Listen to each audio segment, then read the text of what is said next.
সবাই কেমন আছেন? রামাদান মুবারক everyone. Welcome to Mithila slash life. আজকের ব্লগে থাকছে গ্রসারি শপিং ফর রামাদান। প্রথম রোজাতে কি কি আয়োজন করলাম, আরও থাকছে কোথায় শপিং করতে গেলাম, কি খেলাম, এই সব টুকিটাকি জিনিসপত্র নিয়েই। তো ব্লগটি শুরু করছি একদম প্রথম রোজার 2-1 দিন আগ থেকে। তখন আমি একটু একটু করে ফ্রোজেন আইটেমগুলো বানিয়ে রেখে দিচ্ছিলাম, কারণ রোজা শুরু হয়ে গেলে একদিনে কিন্তু অনেক অনেক আইটেম বানানো পসিবল হয় না। আর যেদিন দেখা যায় কিছু না বানাতে ইচ্ছা করলো সেই দিন এগুলা হুট করে ভেজে খেয়ে ফেলতে পারবো। তো আমার হাতে সময় ছিল না, আর আমি অনেক বেশি কিছু বানিয়ে রাখতে পারিনি, না হলে আরও কিছু করার ট্রাই করতাম। আর তারপরে ভাবলাম যে ঈদের আগে একটু যমুনা ফিউচার পার্ক থেকে ঘুরে আসি। তো ড্রেস কিছুই পছন্দ করতে পারিনি। এরপরে চলে গিয়েছিলাম ইউসোতে। সেইখানে যেয়ে দেখলাম 40% ডিসকাউন্ট চলছে। তো আমি আমার ঘরে পরার জন্য এই জুতাটা নিয়েছি, আর এই ফ্লোর ম্যাটটা নিয়েছি, আর আরহামের জন্য আরেকটা স্যান্ডেল নিয়েছিলাম। আর এইটা হচ্ছে প্রথম রোজার দিন। আলহামদুলিল্লাহ আমি ইফতার বানাচ্ছিলাম, আর ফ্রোজেন আইটেম যেগুলো করে রেখেছিলাম সেইগুলো থেকেও কিছু ভেজে নিচ্ছিলাম। এখন আপনাদের দেখিয়ে দিই প্রথম রোজাতে আমি কি কি আয়োজন করেছিলাম। এখানে প্রথমে ছিল ফল আর খেজুর, আর এইটা ছিল পেঁয়াজু, আর এইটা ছিল চিকেন ভেজিটেবল রোল, আর তারপরে ছিল চিকেন আলু চপ, আর এইটা ছিল আলুর চপ, আর তারপরে ছিল বেগুনি, আর এই তো এখানে জুস আর ট্যাং বানিয়ে রেখেছিলাম। তো আমি সব কিছু খুবই কম পরিমাণে করেছিলাম, কারণ আমরা যেহেতু মাত্র 3 জন মানুষ, আর আরহাম তেমন একটা কিছুই খায় না। তো আমি চাচ্ছিলাম না যে প্রথম রোজাতে অনেক বেশি খাবার ওয়েস্ট হয়ে যাক। তারপরে আমি রাতের খাবারের জন্য আর সেহরির জন্য রান্না করে নিচ্ছিলাম। আর এইটা হচ্ছে পরের দিন ইফতারের আয়োজন করছিলাম। ডিম আর আলু একসাথে চটকে তারপরে একটা ডিম চপ বানিয়েছিলাম, যাতে বাইটে বাইটে ডিম পড়ে।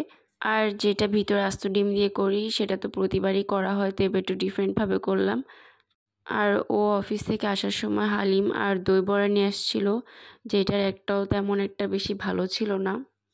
আর এই তো আমি সবগুলো চপ ভেজে রেডি করে নিয়েছিলাম। আর এইটা হচ্ছে পরের দিন সকালে আমরা চলে গিয়েছিলাম গ্রোসারি শপিংয়ে। রোজার আগে অনেক কিছু কেনা হয়ে গিয়েছিল অলরেডি, তো কিছু কিছু জিনিস বাকি ছিল, সেইগুলো আনতে গিয়েছিলাম আমরা সেই দিন।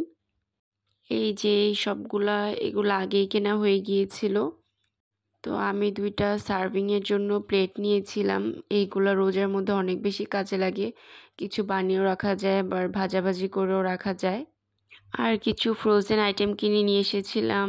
এই কাবাবটা, এটা নিয়ে এসেছিলাম, এটা আমি এখনও ট্রাই করিনি। আর এই মোমোটা তো আমার অনেক বেশি ফেভারিট ঝটপটের। তো আমরা সেই দিন রাতে একটু উত্তরার দিকে যাব ভাবছিলাম। আর রোজার টাইমে রাতে বের হলে এই যেরকম লাইটিংগুলো দেখতে কিন্তু খুবই ভালো লাগে। আমি মেইনলি বেবি শপে যাওয়ার জন্যই উত্তরাতে যাচ্ছিলাম।